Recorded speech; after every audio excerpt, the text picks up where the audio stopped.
Hey, TwoCowsGaming fans. I don't do these videos very often. I prefer to kind of focus my energy on my recorded videos and talk about the things that I love, like playing video games and how to enjoy video games. But there are other parts of my life that make up who I am. I'm more than just John Cow, just the talking head that you see when you watch my videos or watch my live streams when I rarely live stream. In my real life, you know, I have, you know, a family. I have friends. I have, you know, other things that I do besides play video games. And one of those things is have a job. Now, I haven't had a job in a while because my family and I are in the process of relocating to Canada. I don't talk a lot about it during my video game stuff, but it is very important to me, and it's very wrought with pitfalls and stumbling blocks and stress. And so I don't really talk about it too much because I'm trying to look at things in a positive light.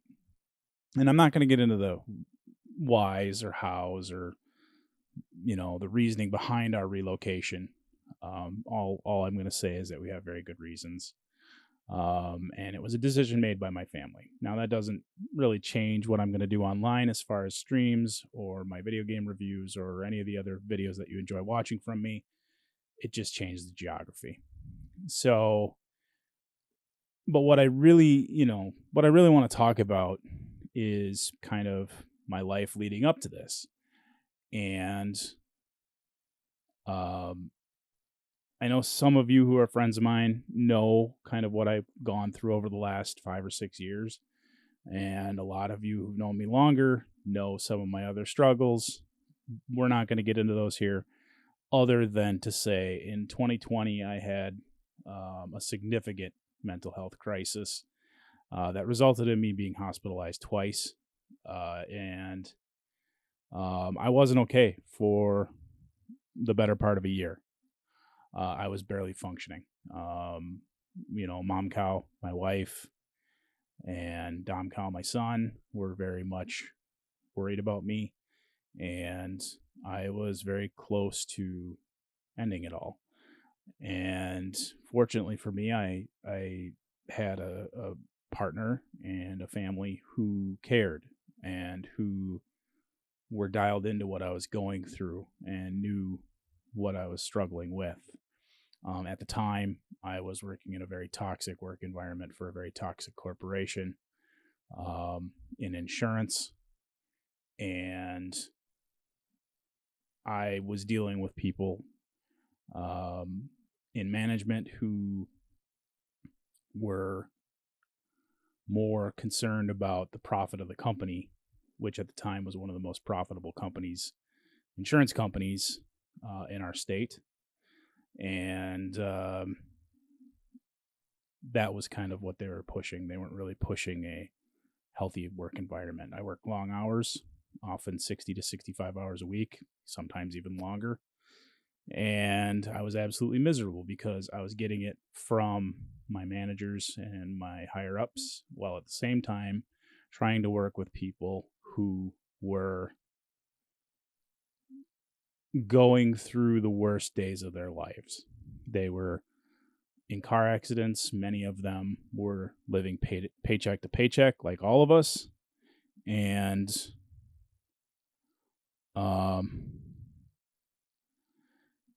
it's not easy to deal with people who don't know where they're going to be or how they're going to get to work or how they're going to pick up their kids from school or how they're going to get through the next few days without a vehicle, or in some cases when they're injured, how soon it's going to be before they're able to go to work and start earning a paycheck again. And it was very hard on me because I'm dealing with people on the worst days of their lives. Well, I'm dealing with my worst days of my lives and trying to keep money coming in for my family, and it was awful. But finally, my wife, Mom Cow, talked to me straight and took me to the hospital, to the emergency room, to get some help. And it really was the most impactful moment of my life, because I went from being somebody who wanted to give up and just end the pain, but my wife knew that there was a whole big world out there. There was a whole big life ahead of me, and she pulled me back from the brink. And you know, it was my second hospitalization in 8 months, and it was difficult. It was brutal. But I had to confront a lot of things that had been bothering me for my whole life. And I made it through it. Now, flash forward to my most recent job. I worked for a mental health provider, and it was a wonderful job. I had a wonderful team around me, very supportive. I worked with some fantastic people, some wonderful clients who really changed my life, who showed me that I actually have a lot more value than I gave myself credit for, who reminded me what it means to live and be alive. And I think about them every single day of my life. I would still be there today if we weren't moving to Canada. That's how impactful that position was. And the reason I talk about that is because a couple days ago, one of my former clients reached out to me, and he just said, "Hey, I just wanted to say again, thank you for, being there for me when I needed you, and giving me a hand and supporting me and helping me out." And I told him, "Look, brother, I'm just trying to pay it forward, because I had a whole bunch of people who came to my rescue when I needed it, and who were there when I was lost and had nowhere to go and was without hope." And it was a very humbling message, and it reminded me of one of my sessions in the hospital with my counselor. And she was wonderful. Her name was Vicky. And she said, it's really very simple on a day-to-day basis. You have two choices every day. You have two choices. You can choose to get through the day any way you can, and face it with a smile, or you can face it without hope, and with the attitude that no matter what you do, you're going to give up. And for me, it kind of translated to a couple simple decisions every day. I can greet the world with kindness or bitterness or cynicism or positivity. And I'm going to choose kindness and positivity every single day. I keep it as simple as that. That's how I get through my days, even on the worst days of my life when I got barely 2 nickels to rub together. I look at my son, I look at my wife, I look at the things we have, and I decide right there in the moment, you know what? It could be a lot worse. I have a lot to be grateful for, and I have a lot to be thankful for. You look at the displays behind me. I worked hard to build those. I worked hard to get that stuff exactly the way I want it. And yes, you can see that Darth Maul is crooked, but I'll get that fixed after this video. But the bottom line is I simplified my life. I just decided to keep it simple. Kindness or bitterness, cynicism or positivity. Now, that doesn't say I don't have bad days. I absolutely have horrible days. But the bottom line is how do I get through those horrible days? Well, it's a matter of doing the things that I do care about. Sometimes I do it out of habit, just to trigger my muscle memory. And some days you just need to space out. You need to watch dumb shows. You need to, one of my go-tos is Seinfeld. It just makes me laugh. And sometimes it's all you need. You're not going to win the battle that day, but you sure as hell can win the war. And part of that is just redirecting that negative energy into something positive. And for me, it's Seinfeld. Or a documentary, or playing a video game. Just something other than the negativity, other than the cynicism, other than what some asshole in a grocery store said to me, or what some jerk online commented on one of my videos. It's not easy. You do have to make a decision, and that can be hard for people that struggle with anxiety or depression or guilt or any number of other struggles with mental health. But ultimately, you're going to have to make a decision.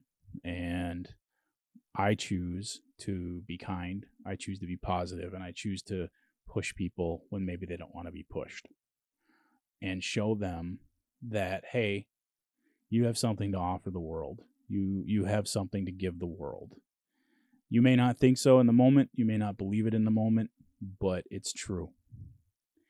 And I try to say that in my videos. At the closing of every video, I say, remember, be safe, be kind, and remember, no matter who you are, no matter where you are, you do matter and you are loved. And you may not see it.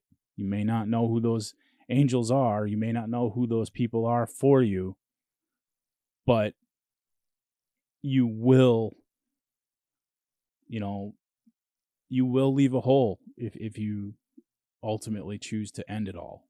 And those people are going to be devastated. So you need to find those angels. You need to find those supporters. You need to find those people that care about you. It could be your friends. It could be your cousin. It doesn't have to be family. It could just be your counselor. But they are going to make it all right. Or if they aren't going to make it all right, they're going to make you safe. They're going to keep you safe, and they're going to get you through it. And don't be afraid to lean on somebody. God knows I've leaned on a lot of people, and I thank every one of them, and I'm grateful for every one of them. But that's kind of why I say that thing at the end of the video. Look for your angels. Look for the people that are going to care about you no matter what. Look at the people who are going to help you. Now, that doesn't mean that there aren't toxic fucking assholes in your life who are going to try and shit on you every time they get a chance or tear you down. But that's them. That's not you. Those are people that are so miserable in their own lives that they can't bear the idea of somebody getting through their shitty days. So they try to drag you down to their level. And I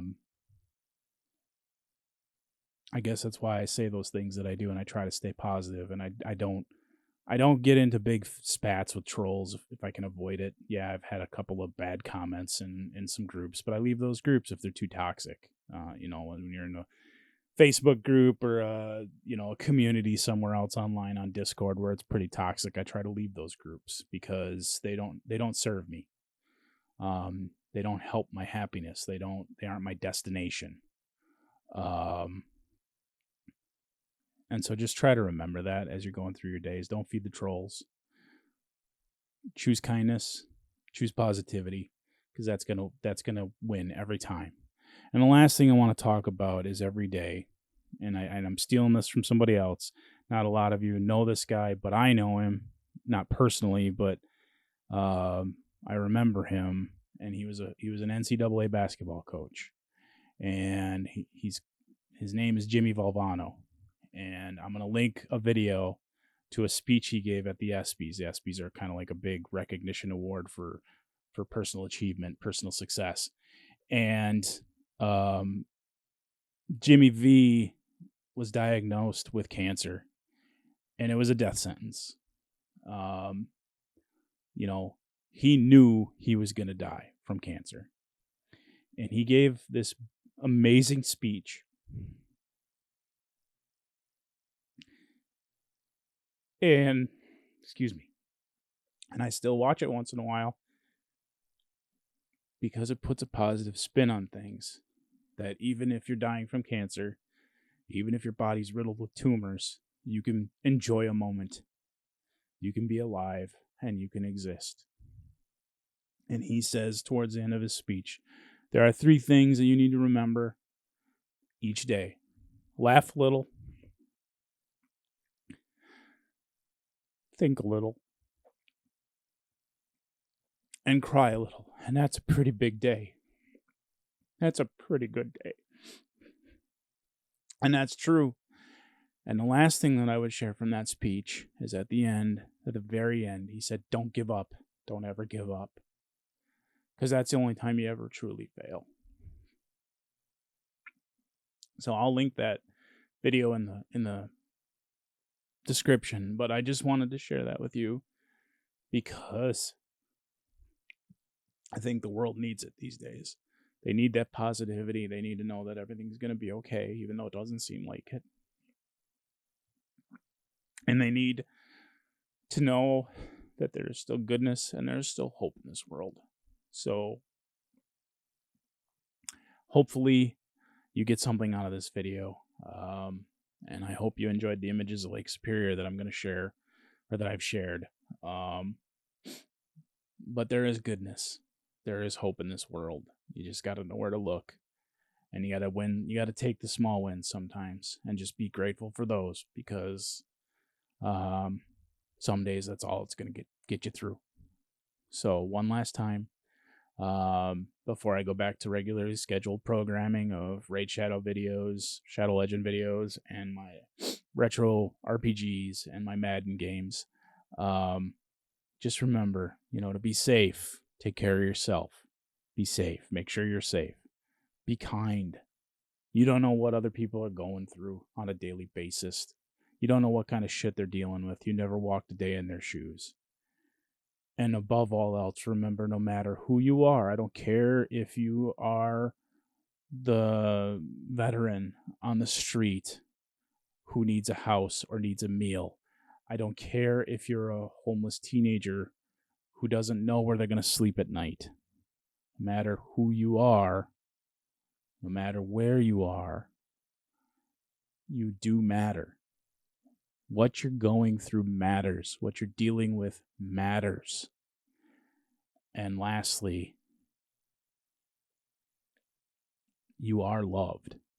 Just because you haven't recognized it or experienced it, there are people out there who will love you for who you are. And that's all I got for you today. That's all I can share.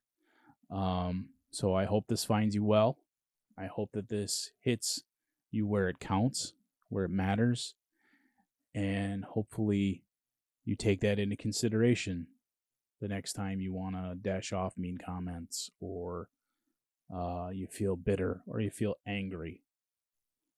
Kindness, positivity, those lead to happiness. It's genuine, it's real, and that's all I got for you. So take it easy, everybody.